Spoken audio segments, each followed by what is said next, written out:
Hello everyone, I'm Catherine Scarrow. I'm here hosting, moderating our T&T Hot Takes. Right now we're going to be talking about the buzziest thing probably in the last 6 months, generative AI. So welcome, thank you for joining me. We're going to start off with a little lightning round. Have you ever used generative AI? Yes. Or Gen AI, because it's easier for me to say. What's Dabbled. dabbled? Okay. I got into ChatGPT, but I'm not an expert, I don't think I'd say. Is anyone an expert though? I don't know. I feel like Ashish is kind of an expert. I don't think there is an AI expert yet. I think like everyone's sort of learning. People, yeah, there are some people who know a little bit better, but I think with AI, because AI is the expert, it's more about like how you use it. But yeah, I mostly use ChatGPT. I also like Perplexity, which is like a search engine. I've tried the DALL-E, like the image generation. I do not like it. Have you tried Pi yet? No. It's more conversational. Like it's like, anyway, it's okay. I think for me, for image generation, Midjourney is like Midjourney's dope. It's getting better every single day, and like and it's like becoming such a thing that people don't even share their prompts anymore because it's like because people are like creating their own like art styles and stuff. It's like people. I was on this like I was watching this AI panel the other day, and this very famous AI artist, he's like, I am not gonna share any like even one prompt. I'm not gonna tell you how to write a prompt. I'm just gonna say what you can do with AI, which was very interesting. I want to get back to that because that's really interesting. Shazia, what about you? Yeah, I think basically I think if it's free and it's made it like it was trending on social media at some point, I've probably used it. I think I've used like the main players like ChatGPT. I think I used Midjourney, but is it you have to pay for it now? Now you have to, yeah. Yeah. Before it used to be free. Now they're. You were using Firefly, right? Embedded in the Adobe suite? Oh yeah, it's hard to know because I guess like Adobe initially had their own AI tools like kind of like separate in what they were calling Firefly. I guess that was their like model for that sort of stuff. But they've started integrating a lot of those features into Photoshop and all of like the Adobe products to the point where it's like if you use those tools on a regular basis, even if you were like trying not to use generative AI, it kind of is like increasingly forcing you. Like you probably experience this like it's like I'm trying to crop an image and I'm trying to do it like the good old-fashioned way. It won't let me. It's like, do you want to generate something? It's like, it won't let me do it. Are you sure you don't? Yeah. Are you sure? Well, that's what they're doing, right? They're baking in these features into the platforms already. So, I mean, Canva was an early adopter. Yeah. They've got actually Runway baked into their video that's creation. cool. It's still pretty rudimentary. But it's hard not to just try these things, right? It's also so interesting that all these companies are coming together. Like one of the biggest shocking news to me, Apple, whoever, they do all their things their own. They're in talks with Google because they cannot build like that AI. They don't want to spend the money. They'd rather pay someone else. It's like when Google Maps was a thing. Like everyone was like paying Google Maps to use the maps, and then eventually people made their own maps. But it's still like these unlikely bedfellows, right? You have Microsoft OpenAI as well, right? But the Apple Google one was interesting because I think they did that very strategically because people perceived Apple as like, you're not in AI right now. Like what's going on with you? So to partner with Google is like pretty genius. Yeah.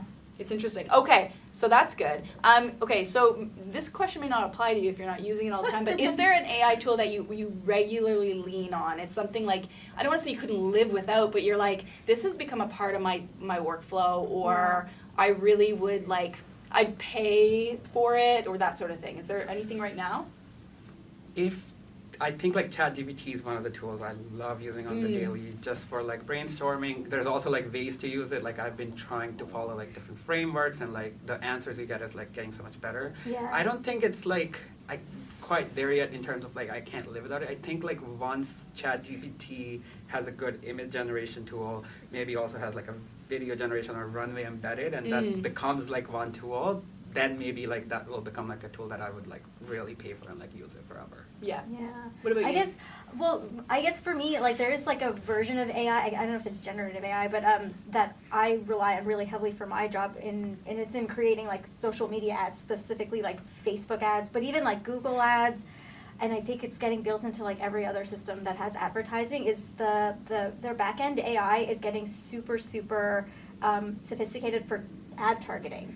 That's the thing I think a lot of people, even within our industry, don't really realize that the people who are building ads or like coming up with ad strategies, you don't have to go to all this effort of being like, my audience is millennials, ages, blah, blah, blah, blah, blah, blah, and they're interested in these 80 things, and I have to craft these perfect profiles in the back end and, like, target people. Like, all of that is gone. It's going to be gone for, like, a bunch of legal reasons and, like, but also technological reasons. Like, algorithms are just actually way better at figuring out how to interest target and behaviorally target ads to the right people at the right time, that I think, like, yeah, now I'm just like, I don't know if I would trust myself to do that sort of targeting myself, but, like, the machines are just so much better at that, and you don't have to, well, you do still have to babysit them. That's the thing with all this stuff. So but, you're, like, in your role, I'm interested in that, because if that was something you used to do regularly, Yeah. like build these ads, it'd be a bit like time consuming, a bit more manual, and that's been kind of taken off your plate. Yeah. What happens to that Yeah. slack? Well, that's the thing, is like, that's why I mentioned, like, the babysitting is definitely a thing that still has to happen, because it does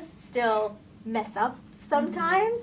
Sometimes, like, the algorithms do get stuck on, like, only showing one variation of your ad creative or something. It's like something in the back end goes wrong, or it just, like, forgets what your objectives are, and it, like, starts optimizing towards, like, weird other things that you weren't expecting it to do. So you do have to, like, watch it, monitor it, sometimes manually intervene, but more, like, it hasn't really, like, reduced my workload, unfortunately. It's just changed yet, the scope. because in the seat, you know? Like, there's, you still need to monitor it, and also because, like, there's just so much more work that goes into creating good ads that people want to see. Like, you have to think harder about, like, you can't just use generic copy. Like, I know everyone's like, ChatGPT will start writing, No. like, doing copywriting, but it just doesn't do as good of a job of, like, knowing what real humans want to see.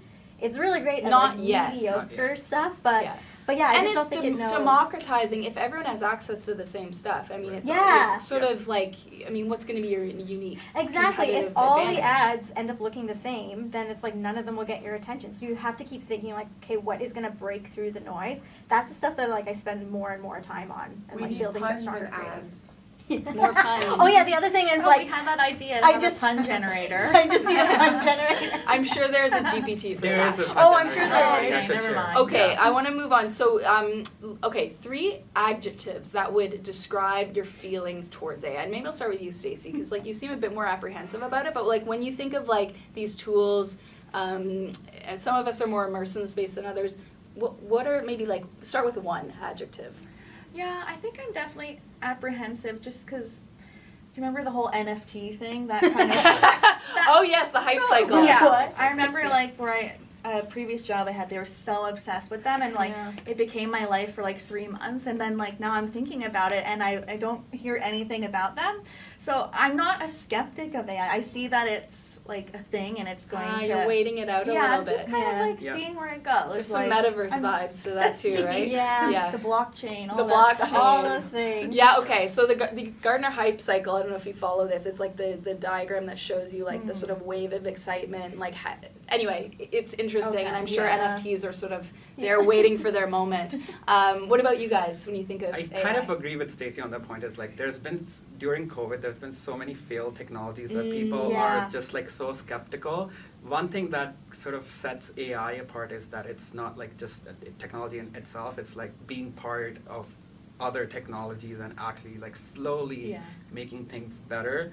For, like, I really think of it as being smart but also boring at the same time, because Yeah. like getting, like, an exciting idea out of AI is not easy. No. My way of, like, it's like you still need that human factor, right? So for me, it's like, it's great for idea testing.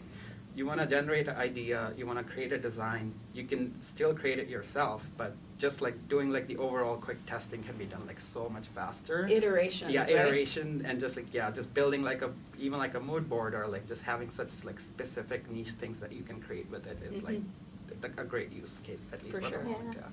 Yeah. And you can just do it. I mean, Yeah. it's like you don't need to necessarily have all, like, you have the cloud already, you have the infrastructure, Right. the features are baked into a lot of the platforms, so it's, like, accessible, right? Right. What about you?